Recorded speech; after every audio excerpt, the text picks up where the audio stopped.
ఈ రోజు ముఖ్యంగా మాట్లాడాలంటే మీరందరూ చెప్పారు మరి మార్షల్ ఆర్ట్స్ కరాటే అంటే ఏ విధంగా ఉపయోగపడుతుంది, ఏ విధంగా దీనిలో బెనిఫిట్ ఉందని.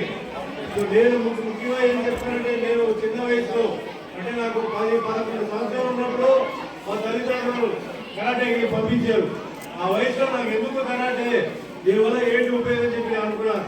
కానీ బలవంతంగా నన్ను పంపించారు. దాని తర్వాత కరాటేలో ఉన్న బెనిఫిట్, మార్షల్ ఆర్ట్స్లో ఉన్న బెనిఫిట్ నేను తెలుసుకున్నది ఏంటంటే, మనకి జీవితంలో ఎన్ని ఇబ్బందులు వచ్చినా, ఎన్ని నొప్పులు వచ్చినా మనం తట్టుకోవడానికి శక్తి కావాలి. ఆ శక్తి ఎక్కడి నుంచి వస్తుందంటే మన శరీరంలో ఉంటుంది, మన మెదడులో ఉంటుంది. అది రావాలంటే మనకి కరాటే మార్షల్ ఆర్ట్ ప్రాక్టీస్ చేస్తే తప్ప మనకు రాదు. ఆ విధంగా చెప్తాను. ఎందుకంటే 47 సంవత్సరాలు అయిపోయింది నేను సినిమా ఇండస్ట్రీకి వచ్చి.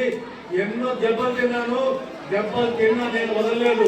నేను నా కాలు మీద నిలబడి ఈ రోజు